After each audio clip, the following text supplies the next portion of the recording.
അഭിഭാഷകൻ B A ആളൂരും നമുക്കൊപ്പം ചേരുന്നു.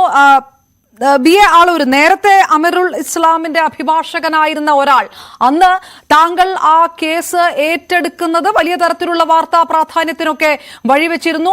അത് ഏത് തരത്തിലുള്ള ഒരു മോട്ടീവ് കൊണ്ടാണ് എന്നുള്ള ചോദ്യങ്ങളൊക്കെ ഒരു വശത്ത് നിൽക്കുന്നുണ്ട്. അതിലേക്ക് ഒന്നും കടക്കുന്നില്ല. പക്ഷേ ഇങ്ങനെ ഒരു സ്റ്റേയിലേക്ക് സുപ്രീം കോടതി പോകുമ്പോൾ അത് നേരത്തെ ജസ്റ്റിസ് കമാൽ പാഷ പറഞ്ഞതുപോലെ അതൊരു താൽക്കാലിക സ്റ്റേ ആണ്. ഇനി പരിശോധിക്കാനുള്ളത് അപൂർവങ്ങളിൽ അപൂർവമാണോ ഈ കേസ് എന്നുള്ള ഒരു കാര്യം മാത്രമാണ് എന്ന് പറയുമ്പോൾ എങ്ങനെയാണ് താങ്കൾ കാണുന്നത് ലീഗലി? നോക്കൂ, ഇതിനേക്കാൾ പ്രമാദമായ കേസ് ബഹുമാനപ്പെട്ട സുപ്രീം കോടതിയിൽ വന്നതാണ്. ആ കേസിൽ ഹൈക്കോടതിയിലെ വിധി നിങ്ങൾക്കറിയാവുന്ന ആണ്. Soumya murder case. അതിൽ ഗോവിന്ദസ്വാമിയെ തൂക്കിക്കൊല്ലണമെന്ന് വിധിച്ച ഒരു ജസ്റ്റിസാണ് ഈ ജസ്റ്റിസ് കമൽ പാഷ. അദ്ദേഹത്തിന്റെ വിധിന്യായമാണ് സുപ്രീം കോടതിയിൽ ബഹുമാനപ്പെട്ട സുപ്രീം കോടതി ആവർത്തിച്ച് പറഞ്ഞത് ഒരാളെ തൂക്കിക്കൊല്ലാൻ 100%, 101% തെളിവുകൾ വേണമെന്ന്. ഇന്ന് ഈ വധശിക്ഷയ്ക്ക് സ്റ്റേ കിട്ടി. അതേപോലെ തന്നെയാണ് ഗോവിന്ദസ്വാമിക്കും വധശിക്ഷയിലെ അന്നത്തെ ജസ്റ്റിസ് ആയിരുന്ന ഓണറബിൾ സുപ്രീം കോടതിയിലെ രഞ്ജന ദേശായി പറഞ്ഞത് തൂക്കിക്കൊല്ലാൻ ഞാൻ സ്റ്റേ അനുവദിക്കുന്നു. അപ്പോൾ പ്രോസിക്യൂട്ടർ പറഞ്ഞതല്ല, അങ്ങനെ പാടില്ല, ഇപ്പൊ തന്നെ തൂക്കിക്കൊല്ലണമെന്ന്. അപ്പോൾ ജസ്റ്റിസ് രഞ്ജന ദേശായി അവർക്ക് പറഞ്ഞത് ഇത് സുപ്രീം കോടതിയാണ്, ഇതിൽ ഒരു കാരണവശാലും പെട്ടെന്ന് തൂക്കിക്കൊല്ലാൻ പാടില്ലെന്ന് മാത്രമല്ല എല്ലാ വശങ്ങളും സുപ്രീം കോടതി പഠിച്ചു മനസ്സിലാക്കി ഒരാളുടെ ശിക്ഷ എന്താണ് എന്ന് വിധിക്കും. ഇപ്പോൾ ജസ്റ്റിസ് കമൽ പാഷ അവർ പറഞ്ഞിട്ടുണ്ടല്ലോ, എന്തിനാണ് ഈ ജയിൽ എന്നുള്ളത്. ഈ പറയുന്ന പ്രതി എന്നു മുതലാണ് അറസ്റ്റ് ചെയ്തത് അന്നു മുതൽ ജയിലിൽ കിടക്കുകയാണ്. ഈ ജയിൽ എന്ന് പറയുന്നത് കറക്റ്റ്നെസ്സിന് വേണ്ടിയുള്ള സ്ഥലമാണ്, അല്ലാതെ ഒരാളെ വീണ്ടും കുറ്റവാളിയാക്കാനായിട്ട് അല്ല ഒരു ജയിൽ എന്ന് പറയുന്നത്. ഈ ജയിലിന്റെ കറക്റ്റ് വേർഡ് എന്ന് പറയുന്നത് അത് റെക്ടിഫൈ ചെയ്യാനുള്ള ഓരോ വ്യക്തികൾക്കും പരിവർത്തനം നടത്താനുള്ള പരിവർത്തന കേന്ദ്രമായിട്ടാണ് ജയിലിനെ മാറ്റുന്നത്. ഒരു വ്യക്തിയെ ജയിലിൽ അടയ്ക്കുന്നത് അയാളുടെ ജീവിതത്തിൽ പരിവർത്തനം വേണം എന്നുള്ള ഉദ്ദേശത്തോടെയാണ്, അല്ലാതെ ജയിലിൽ അയാൾ വീണ്ടും കുറ്റവാളിയാക്കി വീണ്ടും കുറ്റങ്ങൾ ചെയ്യാൻ പ്രേരിപ്പിക്കാനല്ല ജയിൽ നിവാസം എന്ന് പറയുന്നത്. അപ്പോൾ ഈ ജയിൽ നിവാസത്തിനിടയിലെ അദ്ദേഹം ചെയ്യുന്ന പ്രവൃത്തികൾ എന്താണ്, പ്രതി ചെയ്യുന്ന പ്രവൃത്തികൾ എന്താണ്, അയാൾ വീണ്ടും കുറ്റകൃത്യങ്ങളിൽ ഏർപ്പെടുന്നുണ്ടോ, അയാളുടെ സ്വഭാവം എന്താണ്, സ്വഭാവം എങ്ങനെ മാറ്റിയെടുക്കണം. അതിനാണ് 2011-12 കാലഘട്ടത്തിലെ ബഹുമാനപ്പെട്ട 2022 കാലഘട്ടങ്ങളിൽ ബഹുമാനപ്പെട്ട സുപ്രീം കോടതി ഒരു വിധിന്യായം ഇറക്കിയത്. ആ വിധിന്യായത്തിൽ പറയുന്നത് ഒരാളെ തൂക്കിക്കൊല്ലാൻ വിധിക്കുന്നതിനേക്കാൾ മുൻപ് ഒരു അന്വേഷണം നടത്തണം. ഈ അമീറുൽ ഇസ്ലാമിന്റെ കാര്യത്തില് അങ്ങനെ ഒരു അന്വേഷണം, അയാളുടെ ബാക്ക്ഗ്രൗണ്ട്, അയാളുടെ സാഹചര്യങ്ങൾ, എങ്ങനെ അയാൾ പ്രതിയായി, എന്തുകൊണ്ട് പ്രതിയാക്കി, അതിന്റെ സാഹചര്യങ്ങൾ എന്താണ് എന്നൊക്കെ കൺഫർമേഷന് മുമ്പ് ഒരു അന്വേഷണം നടത്തണമായിരുന്നു. അങ്ങനെ അന്വേഷണം നടത്തി ഇത് ഒരു 5 കേസുകളിലെ ഒരു കോമൺ അന്വേഷണം നടത്തി. അതില് ഈ പറയുന്ന ഓരോ വ്യക്തികളുടെയും വീട്ടിൽ പോയിട്ട് അന്വേഷണം നടത്താനായിട്ട് ഒരു പക്ഷേ അവിടെ ആ ഹൈക്കോടതികളുടെ, ഇത് കേരള ഹൈക്കോടതി ആണെങ്കിൽ മറ്റു ഹൈക്കോടതികളും ഇങ്ങനെ തന്നെയാണ്, ആ ഹൈക്കോടതിയില് ഏൽപ്പിച്ചിട്ടുള്ള ഉദ്യോഗസ്ഥരോ അല്ലെങ്കിൽ വ്യക്തികളോ ഈ അന്വേഷണം നടത്തുന്ന അല്ലെങ്കിൽ ജസ്റ്റിസോ ആരാണ് ആ കമ്മീഷനെങ്കില് ആ കമ്മീഷൻ പോയി കൃത്യമായിട്ട് അന്വേഷണം നടത്തിയില്ല എന്ന് വിശ്വസിക്കുന്ന അഭിഭാഷകനാണ് ഞാൻ. അപ്പൊ അതുകൊണ്ട് കറക്റ്റ്നെസ് ആകാനായിട്ട് ജീവിതത്തിന്റെ ശ്രീ ബി എ ആളൂര്, ഈ കേസിന്റെ മെറിറ്റുമായി ബന്ധപ്പെട്ടിട്ടല്ലോ സുപ്രീം കോടതിയിൽ ഈ കേസ് നിൽക്കുന്നു. നേരത്തെ ജസ്റ്റിസ് കമാൽ പാഷ പറഞ്ഞതനുസരിച്ചാണ് ഞാൻ മനസ്സിലാക്കുന്നത്. അതായത് ഇനിയുള്ളത് ഇപ്പോൾ ഒരു സ്റ്റേ വന്നിരിക്കുന്നു. പക്ഷേ ഇത് അപൂർവങ്ങളിൽ അപൂർവമാണോ എന്ന് പരിശോധിക്കുന്ന ഒരു ഘട്ടത്തിലേക്ക് മാത്രമാണ് ഇനി സുപ്രീം കോടതി കടക്കുക. അതല്ലാതെ ഒരു പുനരന്വേഷണത്തിനുള്ള ഒരു സാധ്യത എവിടെയുമില്ല. സ്വാഭാവികമായിട്ടും ഈ 2 കാര്യമാണ് കോടതിയുടെ മുന്നിലെ. ഒന്ന്, കൊണ്ടുവന്ന തെളിവുകൾ പര്യാപ്തമാണോ പ്രതിയെ ശിക്ഷിക്കാൻ. അങ്ങനെ പ്രതിയെ ശിക്ഷിക്കാൻ പര്യാപ്തമാണെങ്കിൽ അതിന് ഏറ്റവും വലിയ ശിക്ഷ കൊടുക്കണമോ, അല്ലെങ്കിൽ കുറഞ്ഞ ശിക്ഷ കൊടുത്താൽ മതിയെ. ജനറൽ ആയിട്ട് വരുന്ന കേസുകളിലെ തൂക്കിക്കൊല്ലാൻ വിധിക്കുന്ന അല്ലെങ്കിൽ തൂക്കുകയറുള്ള ഡെത്ത് പെനാൽറ്റി കേസുകളിലെ അതിന്റെ ശിക്ഷ കുറച്ച് അതിന് ജീവപര്യന്തമാക്കുന്നു. അതാണ് ജനറൽ നടക്കുന്നത്.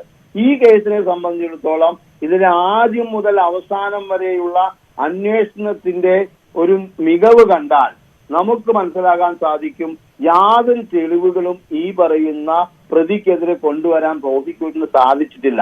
ആ സാഹചര്യത്തിൽ ഈ കേസിൽ പ്രതിക്കെതിരെയുള്ള 302 വകുപ്പ് നിലനിൽക്കില്ല. അതുപോലെ തന്നെ റേപ്പ് പോലും നിലനിൽക്കില്ല. ലാസ്റ്റ് സീറ്റ് ടുഗദർ ഈ പറയുന്ന സംഭവ സ്ഥലത്ത് പ്രതി ഉണ്ടായിരുന്നോ എന്നുള്ളത് തെളിയിക്കാൻ പോലും പ്രോസിക്യൂഷന് സാധിച്ചില്ല.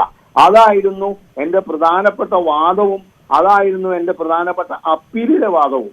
ഈ വാദങ്ങൾ രണ്ടും വീണ്ടും റീകൺസിഡർ ചെയ്തപ്പോൾ ബഹുമാനപ്പെട്ട ഹൈക്കോടതി ഡിവിഷൻ ബെഞ്ചിന് തോന്നി ഈ ശിക്ഷ കുറയ്ക്കാൻ പാടില്ല, കൺഫേം ചെയ്യണമെന്ന്. എന്നാൽ ബഹുമാനപ്പെട്ട സുപ്രീം കോടതിയിലെ 3-അംഗ ബെഞ്ചിന്റെ മുന്നിൽ ഈ പറയുന്ന വിധിന്യായം വീണ്ടും പരിശോധിക്കുമ്പോൾ, അതും മുടിനാരിയുടെ കീറി പരിശോധിക്കുമ്പോൾ തീർച്ചയായിട്ടും ബഹുമാനപ്പെട്ട സുപ്രീം കോടതി കൺക്ലൂഷനിലെത്തും 3-0 തെളിയിക്കാൻ പ്രോസിക്യൂഷൻ പരാജയപ്പെട്ടു. അഡ്വക്കേറ്റ് ബി എ ആളൂര്, താങ്കൾ അമീറുൽ ഇസ്ലാമിന്റെ അഭിഭാഷകനായി ആയിരുന്ന ഒരാൾ കൂടിയാണ്. സ്വാഭാവികമായിട്ടും ഇങ്ങനെയുള്ള ചില സന്ദർഭങ്ങളിൽ ഒരുപക്ഷെ സമൂഹ മനസാക്ഷി മുഴുവൻ ഞെട്ടി നിൽക്കുന്ന സമയങ്ങളിൽ അത്തരം സന്ദർഭങ്ങളിൽ പ്രതികളുടെ അഭിഭാഷകനാകുന്ന ഒരാൾ കൂടിയാണ് താങ്കൾ. അതിന്റെ മോട്ടീവ് എന്താണെന്ന് നമുക്കിപ്പോഴും കേരള സമൂഹത്തെ സംബന്ധിച്ചിടത്തോളം വളരെ ദുരൂഹമായിട്ടുള്ള കാര്യമാണ്. അത് അവിടെ നിൽക്കട്ടെ, അങ്ങനെ ഒരു സാഹചര്യം ഇവിടെ നിൽക്കുന്നുണ്ട്. പക്ഷേ ഇന്ത്യൻ ഭരണഘടനയെ സംബന്ധിച്ചിടത്തോളം വധശിക്ഷ സ്വാഭാവികമായി വളരെ റയറസ്റ്റ് കേസുകളിൽ മാത്രം കൊടുക്കുന്ന ഒരു കാര്യമാണ്. ആ ഒരു കൺസേൺ ഇതിനകത്ത് പരിശോധിക്കാനുള്ള ഒരു സാധ്യതയുണ്ട്. താങ്കൾ ഈ പറയുന്ന ഒരു കേസിന്റെ മെറിറ്റിന് അപ്പുറത്തേക്ക് അല്ല, താങ്കൾ പറഞ്ഞത് കേസിന്റെ മെറിറ്റാണ്. ഞാൻ ചോദിക്കുന്നത് ആ ഒരു കൺസേൺ ആയിരിക്കും കൂടുതൽ പരിശോധിക്കാൻ സാധ്യത, അങ്ങനെയല്ലേ വിലയിരുത്തേണ്ടത്? ഞാൻ justice V R Krishna Iyer അവരുടെ വാക്കുകളാണ് ഞാൻ ഏറ്റെടുക്കുന്നത്. അദ്ദേഹം 2020-21 കാലഘട്ടത്തിൽ മരിക്കുന്നതിന് കുറച്ചു കാലം മുമ്പ് അദ്ദേഹം ഒരു ആർട്ടിക്കിൾ ഇറക്കിയിരുന്നു. ആ ആർട്ടിക്കിളിൽ അദ്ദേഹം പറയുന്ന പ്രധാനപ്പെട്ട കാര്യം, ലോകരാജ്യങ്ങളിലെ 75% രാജ്യങ്ങളിലും വധശിക്ഷ റദ്ദാക്കിയിരിക്കുകയാണ്. അപ്പോൾ എന്തുകൊണ്ട് ഇന്ത്യയിൽ വധശിക്ഷ റദ്ദാക്കിക്കൂടാ? അതിൽ കുറെ ഉദാഹരണങ്ങൾ അദ്ദേഹം തന്നെ പറയുന്നുണ്ട്. അദ്ദേഹത്തിന്റെ റിപ്പോർട്ടഡ് ജഡ്ജ്മെന്റുകളും പറയുന്നത് റെയർ ആൻഡ് റെയറസ്റ്റ് എങ്ങനെ കണക്കാക്കണം, ആ കണക്കാക്കാനുള്ള മാനദണ്ഡങ്ങൾ എന്നാണ്. അപ്പൊ അങ്ങനെയുള്ള സാഹചര്യം നിലനിൽക്കുമ്പോൾ ഈ ഒരു കേസില് വധശിക്ഷ വിധിക്കുക എന്നുള്ളതും വധശിക്ഷ നടപ്പിലാക്കുക എന്നുള്ളതും തീർത്തും അനുയോജ്യമായിട്ടുള്ള കാര്യമല്ല. അതുകൊണ്ട് ഒരു വ്യക്തി എന്ന നിലയിൽ, ഒരു അഭിഭാഷകൻ എന്ന നിലയിൽ, അല്ലെങ്കിൽ ഈ പറയുന്ന പ്രതിയുടെ അഭിഭാഷകൻ എന്ന നിലയിൽ ഞാൻ ഈ പറയുന്ന മാധ്യമത്തിലൂടെ പറയാൻ ആഗ്രഹിക്കുന്നത് വധശിക്ഷ ഒന്നിനും ഒരു പരിഹാരമല്ല. അത് സമ്മതിക്കുന്നു അഡ്വക്കേറ്റ് ബി ആളൂര്, അത് സമ്മതിക്കുന്നു. ഏത് പ്രതിക്കൊപ്പമാണ് അഭിഭാഷകൻ നിൽക്കുന്നത്, അയാളുടെ വാദമാണ് അഭിഭാഷകൻ അംഗീകരിക്കേണ്ടത്, ഉയർത്തി പറയേണ്ടതൊക്കെ സമ്മതിക്കാം. പക്ഷേ സമൂഹ മനസാക്ഷി എന്താഗ്രഹിക്കുന്നു അതാണ് നേരത്തെ ജസ്റ്റിസ് കമാൽ പാഷ പറഞ്ഞത്. ആ വിഷയം ഞാൻ പറഞ്ഞാൽ, താങ്കൾ പറഞ്ഞാലും അത് കോടതി അലക്ഷ്യമാവും. അതുകൊണ്ട് ഞാനത് പറയുന്നില്ല. പക്ഷേ ഞാൻ കോടതി അലക്ഷ്യത്തെയല്ല ഞാൻ കാണുന്നത്. ഞാൻ പറയുന്നു, നോക്കൂ, ഇപ്പോൾ ഇവിടെ മാന്നാറിൽ ഒരു അപകടം നടന്നു, ഒരു കൊലപാതകം നടന്നു. കൊലപാതകം നടന്ന് അന്ന് കാലത്ത് തന്നെ ആ കൊലപാതകം നടത്തിയ 1-ാം പ്രതിയുടെ മകൻ എന്നെ വിളിക്കുകയാണ്. അപ്പോൾ എന്റെ അടുത്തേക്ക് ഏത് സമയത്ത് വരുന്നു എന്നുള്ളത് അൺഇമ്പോർട്ടന്റ് ആണ്. അപ്പോൾ ഒരു വ്യക്തി എന്നെ സമീപിക്കുമ്പോൾ ആ വ്യക്തിക്ക് നീതി നടപ്പാക്കുക എന്ന ഒരു വലിയ ചുമതലയാണ് അഭിഭാഷകൻ എന്ന നിലയിൽ ഞാൻ ഉൾക്കൊള്ളുന്നത്. ഇപ്പൊ ജസ്റ്റിസ് കമൽ പാഷ അവർ പറയുന്നത്, എന്തിനാണ് ഇങ്ങനെ ഒരു അന്വേഷണം നടത്തേണ്ടത്, അല്ലെങ്കിൽ ഇങ്ങനെ ഒരു വ്യക്തിയെ കുറിച്ച് അന്വേഷിക്കേണ്ടത്, അയാളുടെ സ്വഭാവ ദൂഷ്യത്തെ കുറിച്ച് അന്വേഷിക്കേണ്ടത് എന്നൊക്കെ അദ്ദേഹം പറയുമ്പോൾ കാലഘട്ടം മാറിക്കൊണ്ടിരിക്കുകയാണ്. പൊതുജനങ്ങള് ഇന്നല്ലെങ്കിൽ മറ്റൊരർത്ഥത്തിൽ പറയുന്നത് ഡെത്ത് പെനാൽറ്റി പല കേസുകളിലും ഒഴിവാക്കണം. ഏറ്റവും കൂടുതൽ ഡെത്ത് പെനാൽറ്റി കൊടുത്ത ഒരു ജഡ്ജി ആയിരുന്നു ഈ പറയുന്ന കമാൽ പാഷ. നടത്തിയ കേസുകളിൽ പലതിലും അതെങ്ങനെ കൊടുത്തു, എന്തിനു കൊടുത്തു, അതിനുള്ള കാര്യങ്ങളൊന്നും പറയാൻ ഞാനിപ്പോൾ ആഗ്രഹിക്കുന്നില്ല. എന്നിരുന്നാൽ പോലും ഞാൻ പ്രത്യേകമായിട്ട് പറയാൻ ആഗ്രഹിക്കുന്നത്, ഈ കേസിനെ സംബന്ധിച്ചിടത്തോളം ഈ കേസിലെ പ്രതിഭാഗം അഭിഭാഷകൻ എന്ന നിലയിൽ എനിക്ക് പറയാനുള്ള പ്രതിക്കെതിരെയുള്ള തെളിവുകൾ വളരെ വളരെ വളരെ ചെറിയ രീതിയിൽ മാത്രമേ ഉപയോഗിക്കാൻ സാധിക്കുകയുള്ളൂ. അതിന് prosecution has miserably failed to prove that it is beyond reasonable doubt. ഞാനൊരു ലീഗലി ഒരു ചെറിയൊരു ക്ലാരിഫിക്കേഷൻ ചോദിക്കുന്നത്, സുപ്രീം കോടതി ഇങ്ങനെ ഒരു സ്റ്റേ കൊണ്ടുവരുമ്പോൾ സുപ്രീം കോടതി പരിശോധിക്കുന്ന കാര്യങ്ങൾ പ്രധാനമായിട്ടും എന്താണ്? ഈ നേരത്തെ താങ്കൾ പറഞ്ഞ പോലെ ഡെത്ത് പെനാൽറ്റി ഇന്ത്യയിൽ അത് അഭിലഷണീയമായ ഒരു കാര്യമല്ല എന്നുള്ള നമ്മുടെ ഒരു സോഷ്യൽ ജസ്റ്റിസിന്റെ ആ ഒരു ആറ്റിറ്റ്യൂഡ് ഉണ്ട്, അതാണ് പരിശോധിക്കുന്നത്? അതോ ഈ കേസിന്റെ അന്വേഷണം, താങ്കൾ നേരത്തെ പറഞ്ഞതുപോലെ, താങ്കൾ ആരോപിക്കുന്നത് പോലെ ഈ കേസ് അന്വേഷണം പോലും വഴിതിരിച്ചു വിടുകയായിരുന്നു എന്നുള്ളൊരു കാര്യം അന്വേഷിക്കാൻ സുപ്രീം കോടതി പക്ഷെ പറയുന്നില്ലല്ലോ? തീർച്ചയായിട്ടും ആ കാര്യങ്ങളെ കുറിച്ച് വീണ്ടും ചർച്ച ചെയ്യപ്പെടും. ആ തെളിവുകൾ എന്താണെന്ന് നോക്കും. എങ്ങനെയാണ് ഒരു കോടതി ഡെത്ത് പെനാൽറ്റിയുടെ കൺക്ലൂഷനിൽ എത്തിയത് എന്ന് നോക്കും. അതിനുള്ള തെളിവുകൾ എന്താണെന്ന് നോക്കും. ഗോവിന്ദസ്വാമിയുടെ കേസിൽ നിങ്ങൾ കണ്ടതല്ലേ, അപ്പുറത്ത് ചാടി പോകുന്നത് കണ്ടു എന്ന് ഒരു സാക്ഷി പറഞ്ഞിട്ടുണ്ട്. അപ്പോൾ അത് എന്തുകൊണ്ട് അന്വേഷിച്ചില്ല? അപ്പോൾ ഈ കേസിനെ സംബന്ധിച്ചിടത്തോളം വേറെ ഒരു പ്രതി ഉണ്ടായിരുന്നു എന്നാണ്, വേറൊരു വ്യക്തി ഉണ്ടായിരുന്നു, അയാളാണ് കൊലപാതകം നടത്തിയത്, അയാളാണ് ഈ കാര്യങ്ങൾ എന്നോട് വന്നു പറഞ്ഞത് എന്ന് ഈ പ്രതി, അതായത് വധശിക്ഷ സ്റ്റേ ചെയ്യുകയല്ല റദ്ദാക്കുക തന്നെ ചെയ്യും സുപ്രീം കോടതി എന്നാണ് താങ്കൾ പറയുന്നത്? സ്റ്റേ ചെയ്തത് റദ്ദാക്കുന്നതിന്റെ അടുത്തേക്കുള്ള ഒരു പടി കൂടി മുന്നോട്ട് പോവുകയാണെന്ന് അഭിഭാഷകൻ എന്ന നിലയിൽ ഞാൻ പറയാൻ ആഗ്രഹിക്കുന്നു.